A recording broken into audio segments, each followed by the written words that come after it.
The story opens in 1978 during a baseball game between the North Denver team and the Front Ranger team. Despite playing hard, the Rangers lose. Still, the atmosphere remains friendly. Bruce, the star hitter, even compliments Finney, the opposing pitcher, for putting up a good fight. Around this time, the town is dealing with a frightening situation. A notorious child abductor and murderer, known only as the Grabber, has been targeting boys in the North Denver suburbs, creating fear throughout the community. Later that evening, Bruce is riding his bike through the suburbs when he notices a black van appear, and then, suddenly, he disappears. We are then introduced to siblings Finney Blake and his younger sister Gwen, who live in the same neighborhood with their father, Terrence. Terrence struggles with alcohol and grief after the children's mother passed away, following a period of troubling psychic dreams. Finney often gets bullied at school, but his friend Robin, known for being a strong fighter, helps protect him and encourages Finney to eventually stand up for himself. From conversations between Finney and Gwen, it's clear that Finney avoids talking about the Grabber, worried that mentioning him might somehow draw his attention. One day at school, Gwen is called to the principal's office, where detectives Wright and Miller question her about Bruce's disappearance. It's revealed that Gwen has inherited her mother's psychic abilities, and in one of her dreams, she saw the Grabber abduct Bruce.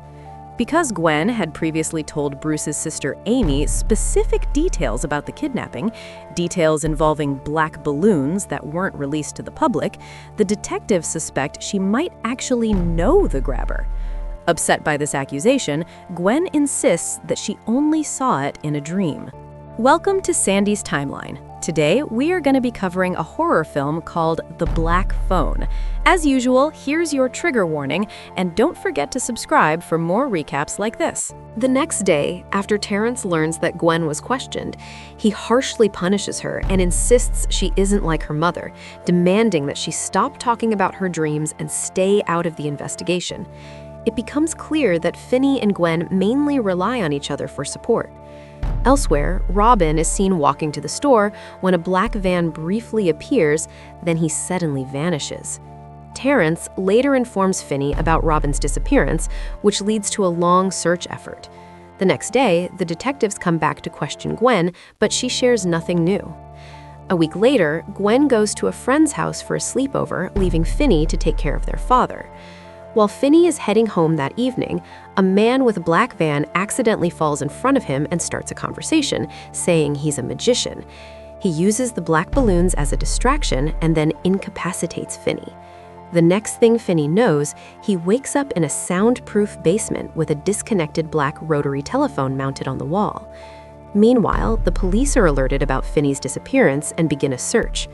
In the basement, Finney tests different ways to escape, calling for help, trying to reach a window, but nothing works.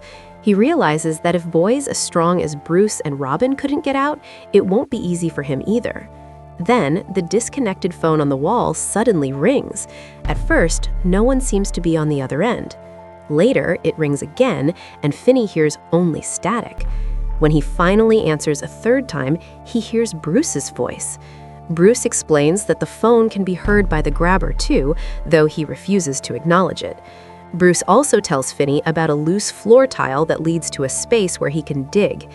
Finney tries, but the foundation is too deep, so he hides the hole and waits for another opportunity. The next day, the Grabber brings Finney food and leaves the basement door unlocked. As Finney considers escaping, the phone rings again. This time, it's Billy, another boy who had gone missing. Billy warns Finney that the Grabber is waiting quietly upstairs, hoping Finney will try to run so he can ambush him as part of a twisted game. Following Billy's advice, Finney uses a cable to climb toward the window, but the grate falls out and he can't reach it anymore. At the same time, Gwen continues to have vivid dreams about the missing boys. She begins noticing a specific house that keeps appearing, and she tells Terrence about it. Hoping to help, they drive around the neighborhood looking for it, but eventually stop. Elsewhere, detectives Wright and Miller question Max, an eccentric man staying in the area. Max is obsessed with the case and shows them his theories, but they dismiss him due to his erratic behavior. What no one realizes is that Finney is actually locked in Max's basement, and the grabber is Max's brother. Finney then gets another phone call, this time from Griffin, a third victim. Griffin explains that the grabber is growing impatient because Finney isn't falling into his usual games, and with the police pressure increasing, time is running out. Griffin also reveals that the combination to the lock on the front door comes from Griffin's old bike, and that he carved the numbers into the wall before he was taken.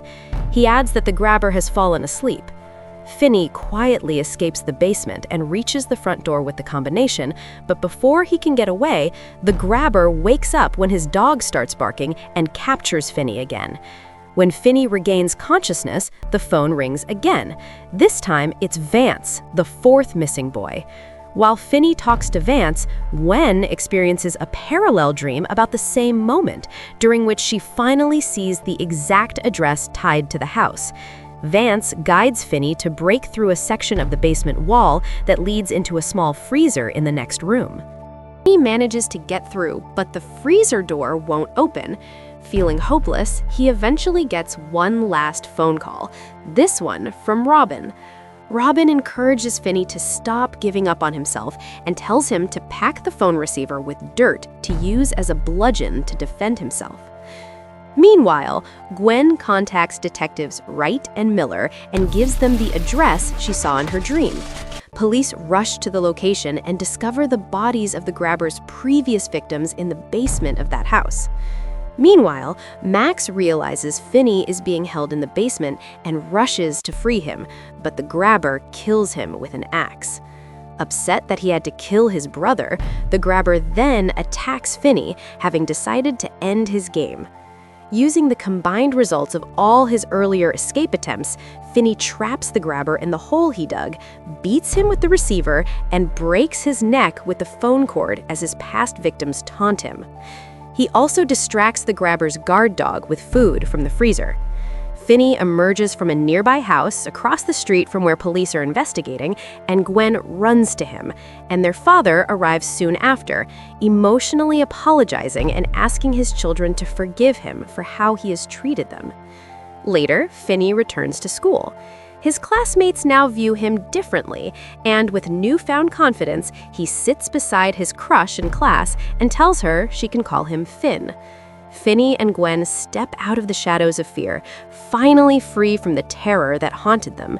With their bond stronger than ever, and Finney finding confidence in himself, the siblings face the future together, changed but unbroken.